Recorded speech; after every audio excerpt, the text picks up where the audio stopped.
축복된 안식일 아침입니다. 오늘 이 안식일 아침에 하나님의 성전에 오신 모든 분들을 진심으로 환영합니다. 특별히 아까 우리 소개를 해주셨지만 우리 김수명 장로님과 이원재 집사님이 또 이제 교회 옆으로 이사를 오시고 저희와 함께 매 안식일 예배를 드리면서 하늘을 향하여 갈 수 있도록 인도해 주셨습니다. 우리 모두에게 축복이 되기를 간절히 바랍니다. 오늘 아침에는 저희가 사무엘상 10장 6절에 있는 말씀을 읽고 함께 하나님 말씀을 나누도록 하겠습니다. 다 함께 하나님 말씀을 읽도록 하겠습니다.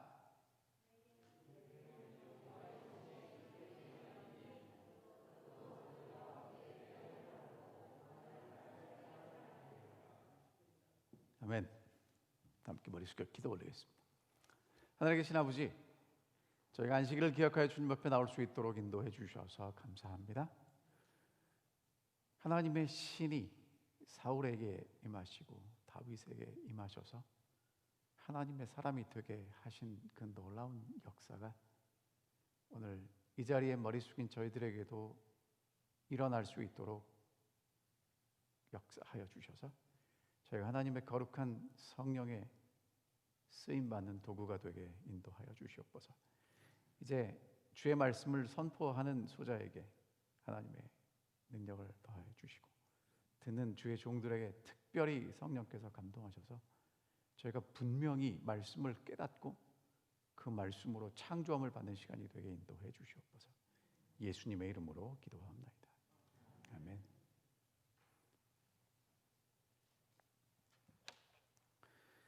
저희가 매 시간 이제 하나님의 말씀 중에 특별히 성령에 대한 공부를 하고 있습니다. 제가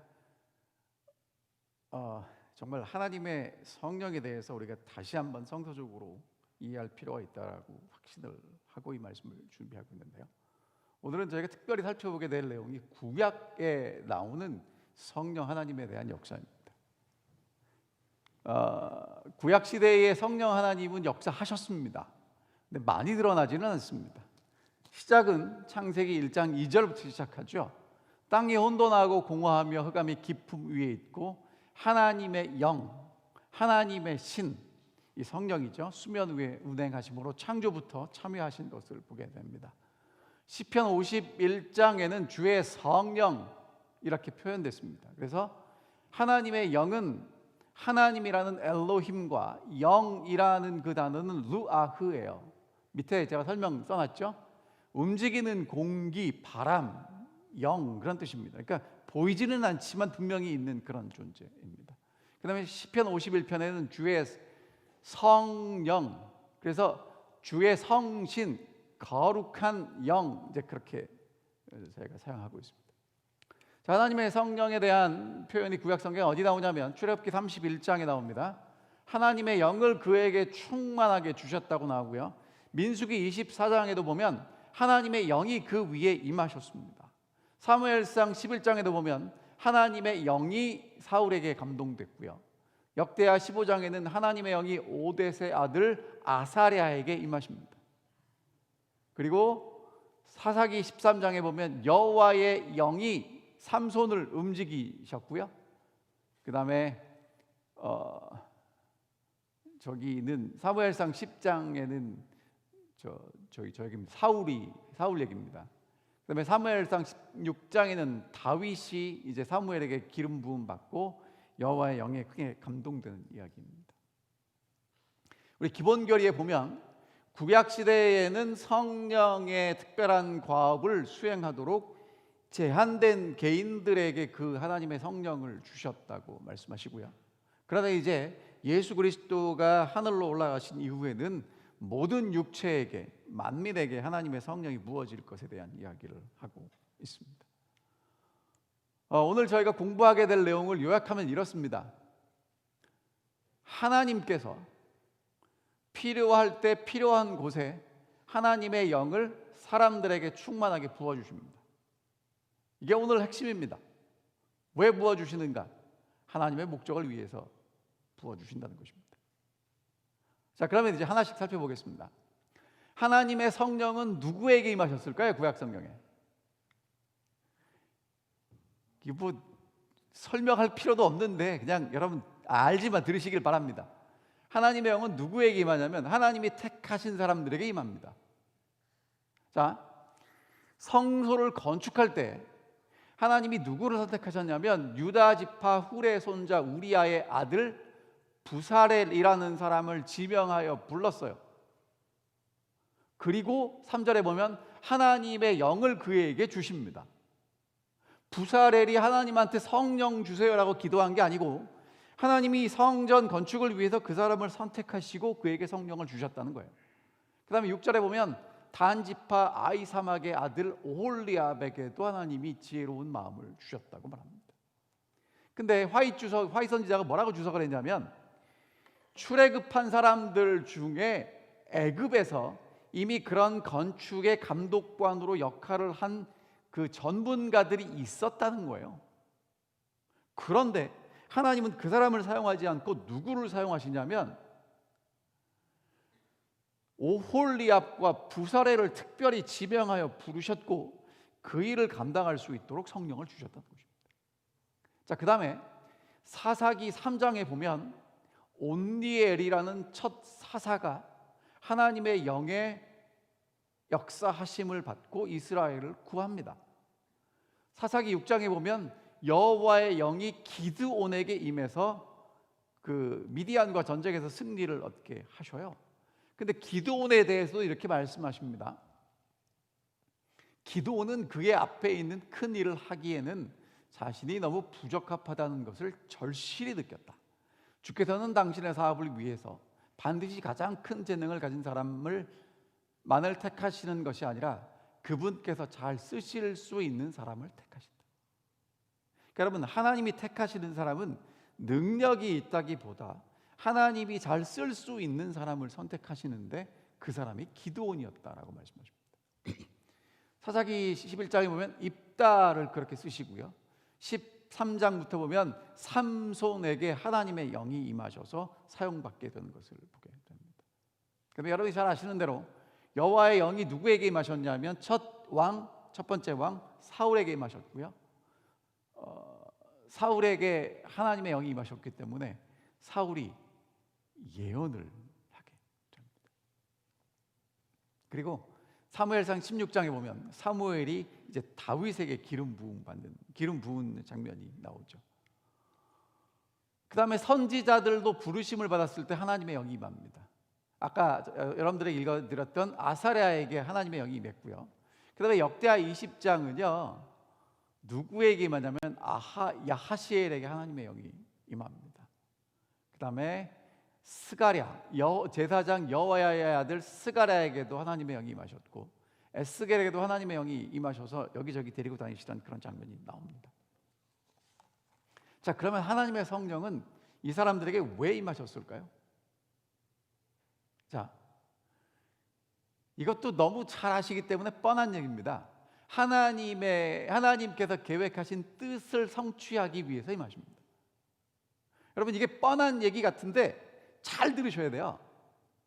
성령은 하나님이 택하신 사람에게 임하시고 하나님이 택하신 사람은 하나님이 계획하신 그 일을 이루시도록 하나님의 성령이 임하신다는 거예요. 출애굽기 25장에 보면 하나님이 성소를 짓는 계획을 모세에게 말씀하십니다. 내가 그들 중에 거할 성소를 그들이 나를 위하여 짓되 내가 내게 보이는 모양대로 지으라고 말씀하셨어요. 그래서 하나님이 이제 부살엘과 오홀리압을 선택하셔서 성령을 주셨고 조건이 뭐냐면 여호와께서 명하신 대로 그것을 지으라는 거예요. 그 다음에 출애굽기 39장에 보면 모세가 그 마친 모든 것을 본즉 여호와께서 명하신 대로 되었습니다. 여러분, 성전 건축이라는 어마어마한 이 중요한 사업은 하나님이 계획하셨고 하나님의 계획을 이루기 위해서 사람을 택하시고 성령을 주셨고 그 사람들은 하나님이 계획하신 대로 그 일을 마쳤다는 것입니다. 지금 성령이 임하시는 하나의 공식이에요. 그 다음에 여러분이 잘 아시는 대로 사사들도 하나님의 민족을 이방 사람들의 압제에서 구원하기 위해서 하나님의 성령이 임하셨고 하나님의 성령이 임하셨다는 건 여러분 뭐냐면요 그때 필요한 능력을 주시는 게 성령이 임하시는 겁니다. 건축을 위해서는 건축할 재능을 주시고 전쟁을 위해서는 전쟁할 능력을 주세요. 삼손 같은 경우는 갑자기 힘이 솟아서 30명을 쳐 죽이고 어마어마한 일들을 하죠. 자, 그 다음에 왕으로 세우셨을 때는 하나님이 왕의 지도자로서 그 역할을 감당할 수 있도록 뭘 주시냐면 성령을 주시고 새 사람이 되게 하시고 새 마음을 주신다는 겁니다. 자, 부조와 선지자에 있는 말씀 읽어드릴게요. 사울이 선지자들과 함께 그들의 예배에 참가하고 있을 때에 성령으로 말미암아 그에게 큰 변화가 일어났다. 하나님의 순결과 성결의 빛은 타고난 마음의 어두움을 비추었다. 이제 그는 죄와 사단을 대항하는 싸움을 시작하도록 부르심을 받았으며 이 싸움에 있어서 그의 힘은 전적으로 하나님께로부터 와야 함을 느꼈다. 전에는 희미하고 불확실한 것처럼 보이던 구속의 경륜을 밝히 깨닫게 되었다. 여호와께서는 그의 높은 신분을 위하여 그에게 용기와 지혜를 주셨다. 여러분, 그 성령을 받는다는 게요, 하나님이 하나님의 목적을 위해서 사람을 선택하시고 성령을 주시면 그 일을 감당할 수 있도록 하나님이 준비시키신다는 거예요. 그게 성령을 받는다는 얘기입니다. 다윗도 마찬가지로 이제 그렇게 하나님께 성령을 받았고요. 근데 여러분, 여기서 한 가지 기억하셔야 될 게 뭐냐면, 이제 하나님의 영이 사울에게서 이제 떠나시면서 사무엘이 다윗을 찾아가서 기름을 붓고 하나님의 영이 임하시거든요. 그럼 여러분 이제 이렇게 생각하실 수 있어요. 하나님의 성령이 임하시면 내가 이제 뭔가를 하는 어마어마한 사람이 되겠구나라고 생각하실 수 있는데요. 여러분, 다윗을 보면 이렇게 써 있습니다. 그의 앞세계의 여러 가지 경험과 모든 위험 중에서도 그가 기름 부음 받았다는 사실을 인식함으로 그것이 그의 생애로 성취되어야 할 하나님의 목적에 진실하도록 그에게 감명을 줄 것이다. 그러니까 여러분, 성령을 받은 사람이 항상 모든 것을 즉시 하는 게 아니고요. 다윗 같은 경우는요, 하나님의 성령을 받고 기름 부음을 받았기 때문에 앞으로 걸어갈 길이 힘들고 어려웠어요. 이게 무슨 얘기를 하는 거냐면, 하나님의 성령을 받았다고 즉시 나가서 모든 하나님이 계획하신 일을 할 수도 있지만, 다윗처럼 기다리고 준비하면서 하나님이 언제 그 일을 하기를 원하시는지 기다리는 삶을 살 수도 있다는 것입니다. 여러분, 다윗이 기름 부음 받고요, 내가 이제 기름 부음 받았으니까 이제 뭔가를 해야지 하고 나서지 않고요, 그 다음에 한 일이 뭐냐면 그냥 계속 양치는 일을 했다고 성경에 써 있고 화이선지도 그렇게 이야기하고 있습니다. 그러니까 여러분, 성령을 받고 어마어마한 일을 하실 수도 있지만 그냥 평범하게 하루하루를 살 수도 있다는 것입니다. 그 다음에 여러분, 이제 이게 하나님의 선지자를 부르셨을 때 이 이야기인데요, 지금 역대하 20장에 보면 여호사밧이 누구랑 싸우냐면 이제 적군하고 싸웁니다.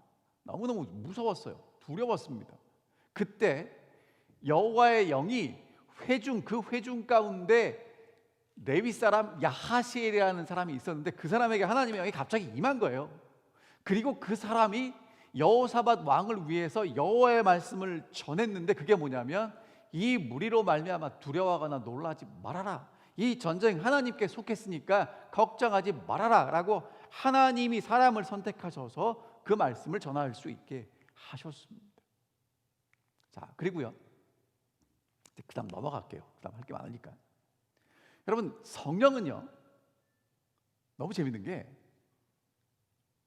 주도적으로 역사하십니다. 아까 우리 박형종 목사님께서도 교과 시간에 그 말씀하셨어요. 여러분, 이거 한번 중요하니까 따라합시다. 성령은 주도적으로 역사하신다. 이게 무슨 얘기를 하는 거냐면요, 오는 것도 우리가 오라고 오시는 게 아니고 가는 것도 잡는다고 안 가시는 게 아니라는 거예요. 오는 것도 가는 것도 누구 마음대로 하신다는 거예요. 성령 마음대로 하신다는 거예요. 자, 하나님의 영은 주도적으로 임하시고 떠나신다는 것입니다. 민수기 11장에 보면, 민수기 11장이 무슨 얘기냐면요, 모세가 너무너무 힘들어가지고 이스라엘 백성들이 불평을 너무 하니까 너무너무 힘들어갖고 하나님 힘들어 죽겠습니다. 그랬더니 하나님이 그래 그러면은 함께 할 70명의 장로님들을 선택할게. 그래갖고 이제 70명의 장로님들이 다 왔는데 저기 나오는 저 엘닷이라는 사람과 메닷이라는 사람은 아이고 나 같은 사람이 뭘 하고는 안 갔어요. 그냥 부르는데 안 갔다고요. 그런데 하나님의 성령이 그들에게 임하셔서 그 사람들도 있는 곳에서 예언을 했어요. 그러니까 하나님의 성령이 오시는 건 막을 수 없다는 얘기입니다. 심지어는요, 민수기 24장에 보면 이 발람이라는 선지자가 돈에 눈이 멀어가지고 하나님 백성들 저주하겠다고 산에 가서 탁 섰는데 저주가 안 나오는 거예요. 하나님이 막으셔가지고. 근데 갑자기 하나님의 영이 그에게 임하셔가지고 하나님 백성들을 축복합니다. 그러니까 돈 주고 불렀던 발락이라는 이 왕이 속이 상해가지고 하는 얘기가 민수기 24장에 나오는 거예요.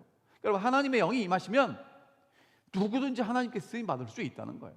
오는 걸 막을 수가 없습니다. 여러분, 사무엘상 19장 얘기는요, 이게 더 웃긴 얘기예요. 하나님의 영이 사울에게서 떠나고요, 사울이 다윗 쫓아갑니다. 잡으러. 그런데 사울 왕이 보낸 사람들이 선지자들 무리에 갔더니 그들과 함께 있었을 때 하나님의 영이 그들에게 임하셔서 그들도 예언을 했어요.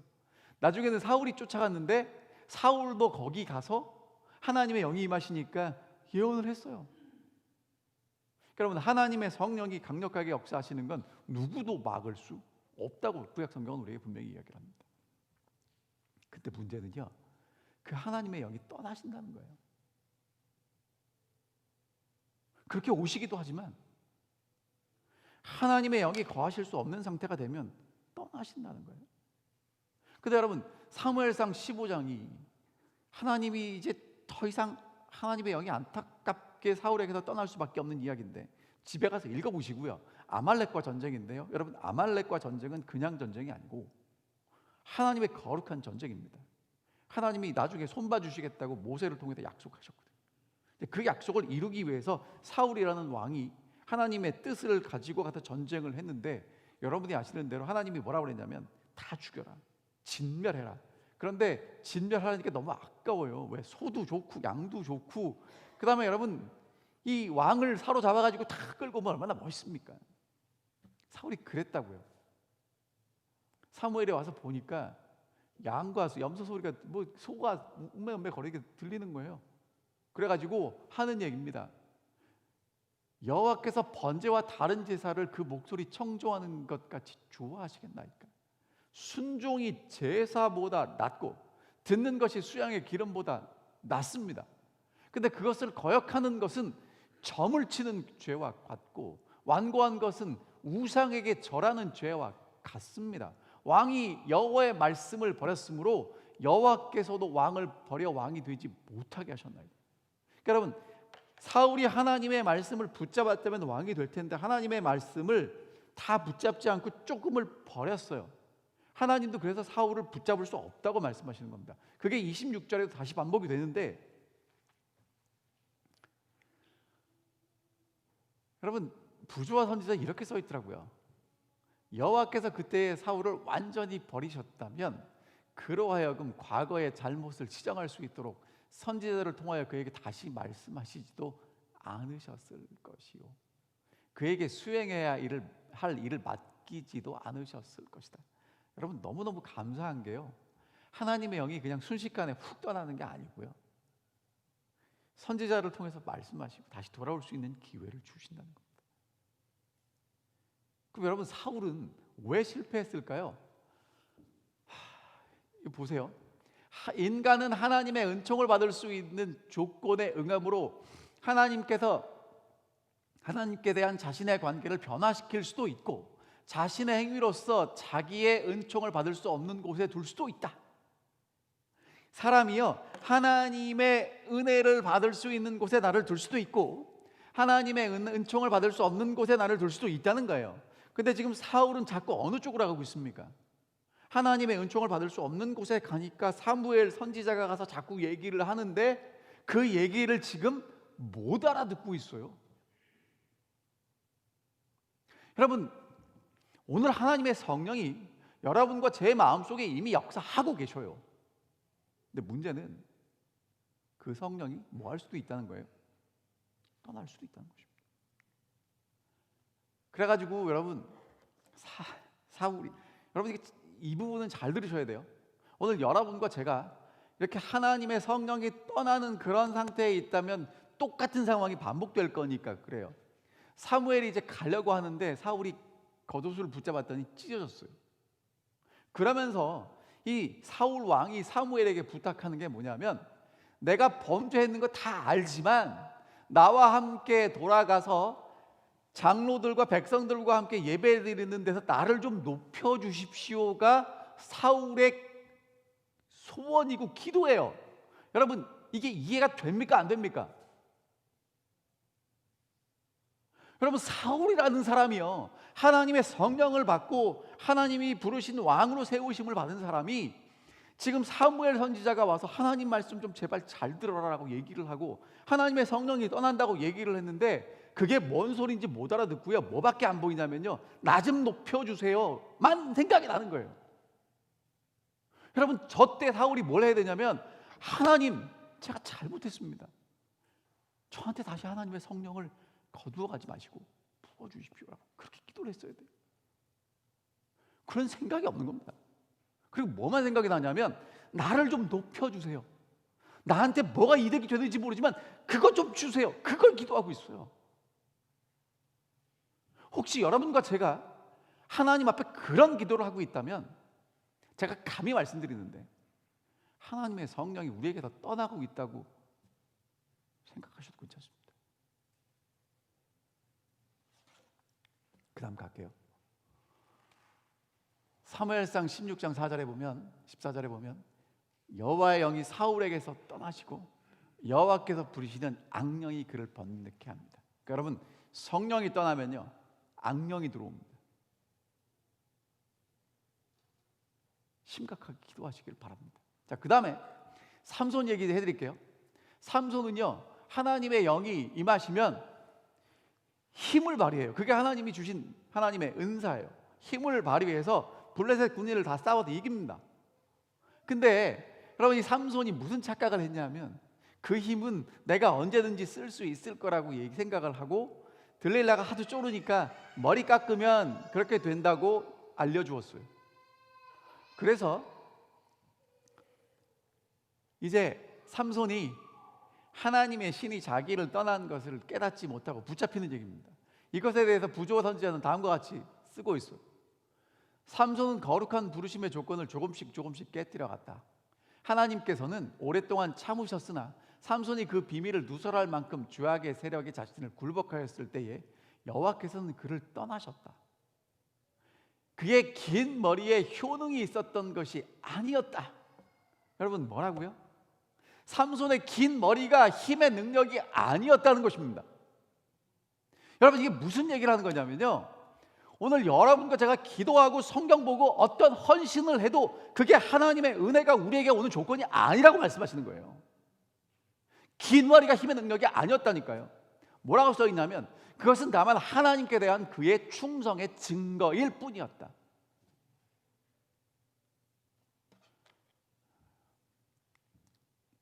근데 여러분, 성경은 이렇게 마무리를 하고 있습니다. 머리털이 밀렸는데 자라기 시작했어요. 그것을 화이트 선지자는 이렇게 설명하고 있습니다. 고통과 굴욕과 블레셋인의 희롱을 받는 가운데 삼손은 이제까지 그가 알고 있던 것보다 자신의 연약함을 더욱 많이 알게 되었고, 그의 고통은 그를 회개의 길로 인도하였다. 그러니까 여러분, 고통이 우리를 하나님께로 더 가까이 인도한다면 그건 축복이 될 수도 있습니다. 그래서 삼손의 마지막입니다. 다곤신전에서 주여 구하옵나니 나를 생각하옵소서. 하나님이여 구하옵나니 이번만 나를 강하게 하사. 그러니까 내가 강해지는 게 누구 때문이라는 거예요? 하나님 때문이라는 거예요. 나의 두 눈을 뺀 블레셋 사람에게 원수를 단번에 갚게 하옵소서. 그 다음은 어떻게 설명하고 있냐면, 삼손이 죽인 가장 많은 숫자가 저 때 있었다고 얘기를 하고 있습니다. 자, 그 다음 갈게요. 여러분, 이 다윗이요, 정말 하나님의 마음에 합당하게 살다가 밧세바를 만나는 순간 이 변화됩니다. 그리고 이제 시편 51편이 그 회개의 기도예요. 근데 여러분, 다윗의 기도는요, 뭐가 제일 심각한 걱정이었냐면 왕이 되고 뭐 어쩌고 저쩌고 그런 게 아니에요. 나를 주의 앞에서 쫓아내지 마시고 주의 성실을 내게서 거두지 마십시오. 이게 다윗의 가장 큰 고민이었다고요. 하나님의 성령이 내게서 떠날까 봐 그게 가장 큰 고민이었다고 지금 얘기하고 있어요. 그러면서 하나님, 내 속에 정직한 마음, 내 속에 정한 마음을 창조해 주십시오라고 기도하고 있습니다. 그러니까 여러분, 다윗은요, 뭐가 중요한지를 아는 거예요. 뭐가 중요했냐? 눈앞에 보이는 게 아니라는 거예요. 눈앞엔 보이지는 않지만 하나님의 성령이 나와 함께 하시는 것이 제일 중요했다는 걸 아는 것입니다. 솔로몬은 지킬 만한 것보다 더욱 내 마음을 지키라, 생명의 근원이 이에서 남이라고 말하였다. 사람의 마음은 하나님의 은혜로서 새로워져야 한다. 그렇지 않으면 생애의 순결을 찾으려는 노력이 헛될 것이다. 그리스도의 은혜 없이 고상하고 능력 덕 있는 품격을 건설하려는 자는 흐르는 모래 위에 집을 짓고 있는 자이다. 맹렬한 시험의 폭풍이 불 때에 그 집은 분명히 무너질 것이다. 하나님이여, 내 속에 정한 마음을 창조하시고 내 안에 정직한 영을 새롭게 하소서라는 다윗의 기도가 모든 영혼의 탄원이 되어야 할 것이다. 그러니까 여러분, 정말 품성 변화를 원하시면 하셔야 될 게 뭐냐면 기도하시는 겁니다.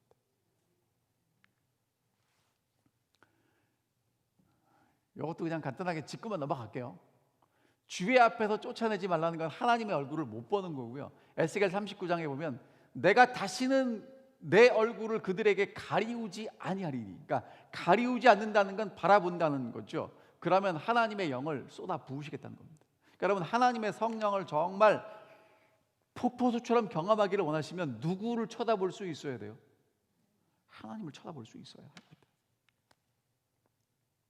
자, 그러면 어떻게 하면 지속적으로 하나님의 성령이 우리를 떠나시지 않게 할 수 있을까요? 뭐가 비결일까요? 우리가 공부했던 말씀이니까 여러분, 간단하게 이제 하고 넘어가겠습니다. 여러분, 하나님이 이스라엘 왕이 될 때 왕들에게 주신 지침이 신명기 17장에 나옵니다. 신명기 17장에 있는 말씀을 좀 같이 읽어보겠습니다. 자, 앞에 보시고요, 한 목소리로 읽겠습니다. 시작.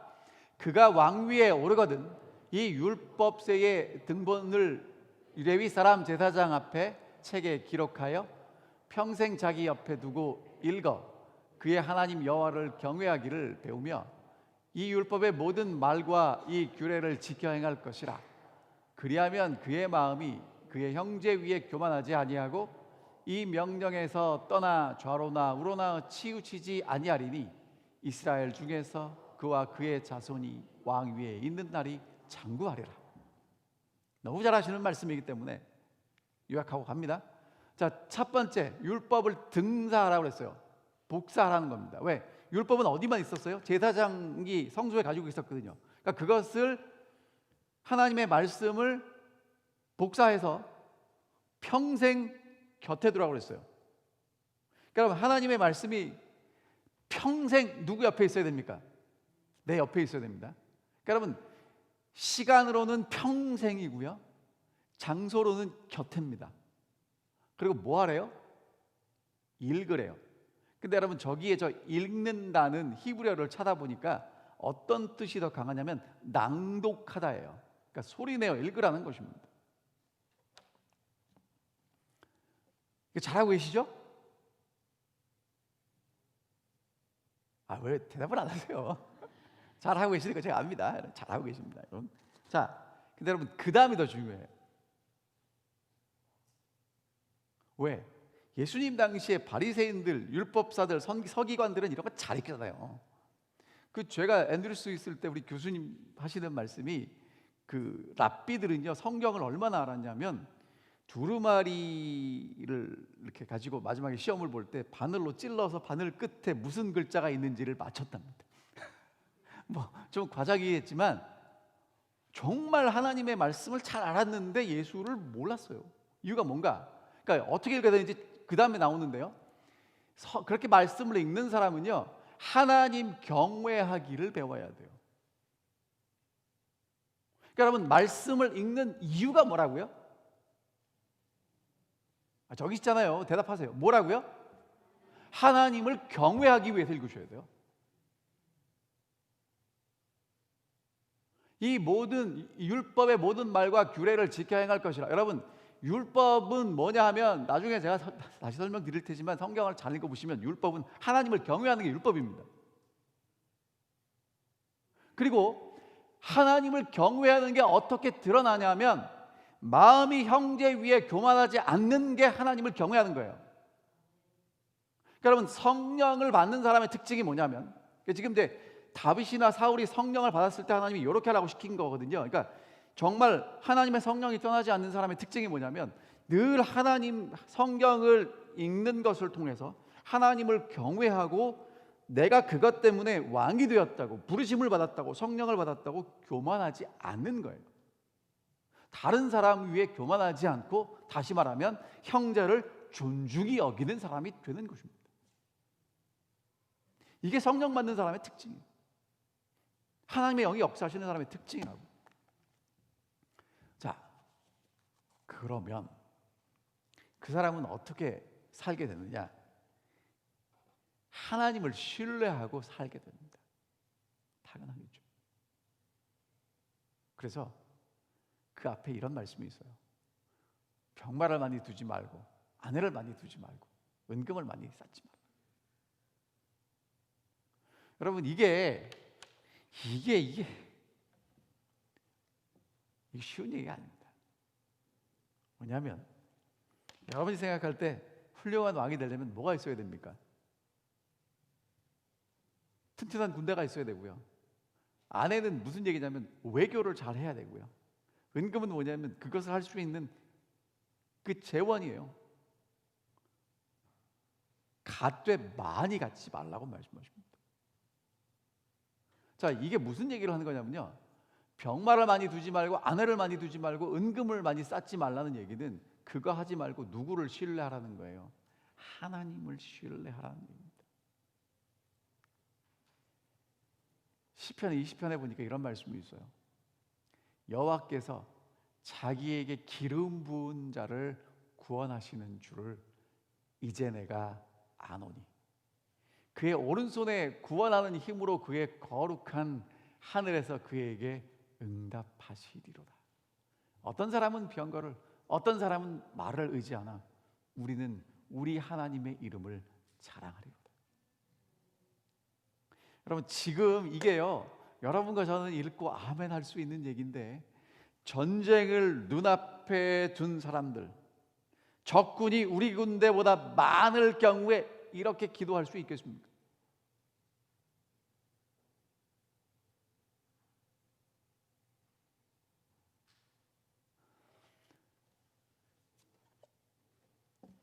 제가 지난 한 주일 동안 이 구약에 나오는 성경이 뭔가 공부하느라고 쉽지는 않았어요. 사실 한 주 한 주가 저한테는 도전입니다. 근데 제가 어제 밤까지도 고민을 많이 했고 오늘 아침에 제 마음속에 내려진 저 나름대로의 결론이 뭐냐면, 하나님의 성령은 하나님이 택하신 사람에게 하나님의 뜻을 이루기 위해서 임하시는데 하나님을 필요한 모든 것을 다 주신다는 거예요. 근데 문제는 그 하나님의 성령이 떠나면 끝이에요.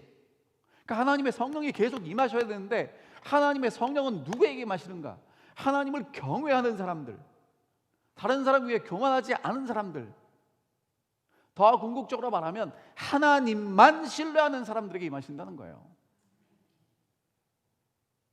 여러분, 전쟁에 나가는 사람이 말과 병거보다 하나님을 더 신뢰하고 나갈 수 있는 그 사람이 하나님의 성령이 떠나지 않는 사람이라고 말씀하시는 것입니다. 자, 부조와 선지자에 있는 말씀 읽어드릴게요. 여호수아는 메롬 호수 가까운 동맹군의 진지를 습격하여 그들의 군대를 완전히 전멸시켰다. 여호와께서 그들을 이스라엘의 손에 붙이신 고로 그들을 격파하고 한 사람도 남기지 아니하고 쳐 죽였다. 가나안인들의 자랑이었던 병거와 말들을 이스라엘은 사용해서는 안 될 것이었다. 하나님의 명령에 따라 병거들을 불사르고 말들은 힘줄을 끊어 전쟁에 사용하지 못하게 하였다. 이스라엘 사람들은 병거와 말을 사용하지 말고 그들의 하나님 여호와의 이름을 의지하여야 했다. 여러분, 이게 가나안 정복의 비결이었고 가나안을 들어갈 수 있는 이유였습니다. 이게 하나님의 성령이 오늘 하나님의 백성들에게 역사할 수 있는 결정적인 비밀이라는 것입니다. 자, 이제 결론을 내겠습니다. 제가 아까 처음에 말씀드렸죠. 구약 성경에는요, 하나님께서 필요할 때 필요한 곳에 하나님의 영을 사람들에게 충만하게 부어주십니다. 하나님의 목적을 이루기 위해서입니다. 근데 누구에게 주시는가? 오늘 우리에게 그게 제일 중요하죠. 하나님을 100% 신뢰하는 사람들에게 주십니다. 자, 그러면 여러분, 이제 이 말씀이 오늘 여러분과 제게 도전이 되는 이유가 뭐냐면, 요엘서에 보면 여러분이 잘 아시는 말씀이에요. 그 후에 내가 내 영을 만민에게 부어주리니 너희 자녀들은 장래일을 말할 것이며 너희 늙은이는 꿈을 꾸며 너희 젊은이는 이상을 볼 것이며 그때 내가 내 영을 내 남종과 여종에게 부어줄 것이며. 하나님이 앞으로 성령을 폭포수처럼 쏟아 부어주시겠다고 말씀하셨는데 누구에게 부어주실 것인가? 하나님을 신뢰하는 사람들이 저렇게 많이 등장하게 될 것이란 말씀입니다. 자, 여러분, 이제 이 말씀이 여러분과 제게 정말 중요하고 소중한 이유가 뭐냐면, 구약 시대에 역사하셨던 하나님의 성령의 역사는 대단히 제한적이었어요. 그러나 이제 예수님이 하늘로 가시면서 오순절에 역사하셨던 하나님의 역사는 정말 놀랍고 어마어마했습니다. 근데 여러분과 제가 살아가는 이 시대는 언제냐면, 예수님이 오실 예수님의 재림이 정말 코앞에 있는, 바로 우리 시대에 이루어질 수도 있는 그런 시대를 여러분과 제가 살아가고 있습니다. 그렇다면 하나님은 이 일을 마무리하시기 위해서 하나님의 성령을 다시 폭포수처럼 쏟아 부으실 것입니다. 누구에게 부으시는가? 하나님의 영이 임하시기도 하지만 하나님의 영이 떠나시기도 합니다. 그러니까 오늘 여러분과 제가 성경 말씀을 통해서 하나님이 누구에게 성령을 부으시는가, 누구에게서 하나님의 성령이 떠나시는가를 잘 알고 계셔야 돼요. 그리고 하나님의 성령이 부어지실 때 정말 하나님께 쓰임받는 종이 되기 위해서 지금 기다리든지 하나님이 쓰시면 사용하든지 하나님의 시간에 맞추어서 나 자신을 바치고 헌신하고 순종할 수 있도록 매일 매 순간 준비하고 살아가야 한다는 것입니다. 정말 지금 밖에 내리는 이 장대 같은 비처럼 하나님의 성령이 우리 마음을 가득 채워주셨으면 정말 좋겠습니다. 우리가 말과 병거보다 하나님을 더 신뢰할 수 있는 하나님의 사람들이 됐으면 좋겠습니다. 그리고 하나님의 성령이 떠나가시는 그것 때문에 두려워하고 떨면서 다윗처럼 기도했으면 좋겠습니다.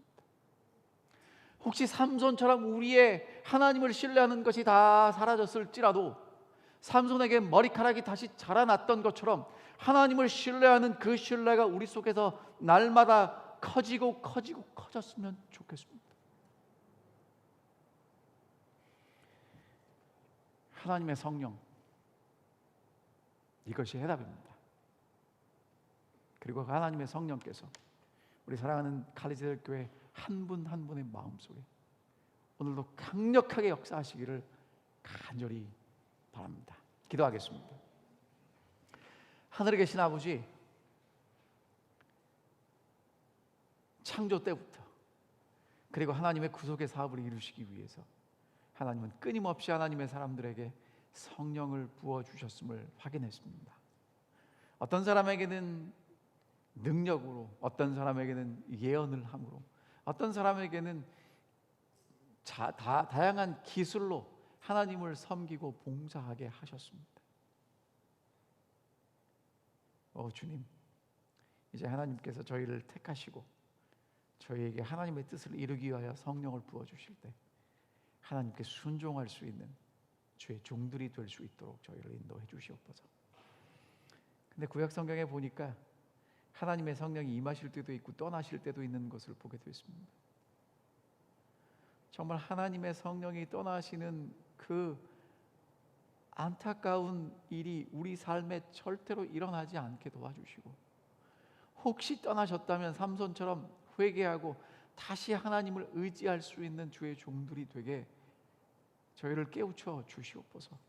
다윗처럼 주의 성신을 내게서 거두지 말아달라고 하나님 앞에 기도할 수 있는 그 기도가 우리의 기도가 되게 해 주시옵소서. 주님, 이제 이 하나님의 마지막 사업, 하나님이 승리하셔야 될 이 사업을 위해서 성령 부어주실 것을 저희가 압니다. 하나님의 성령이 부어질 때 우리 머릿속인 우리 칼리지들교회 성도님들은 한 분도 빠짐없이 그 하나님의 성령의 부으심에 동참하게 인도하여 주시옵소서. 그리고 날마다 하나님의 말씀을 우리 곁에 두고 하나님을 경외하는 것이 무엇인지, 사람들을 위해 교만하지 않고 어떻게 존중하고 살아갈 수 있는지를 배우는 삶이 되게 인도해 주시옵소서. 예수님 이름으로 기도하옵나이다. 아멘.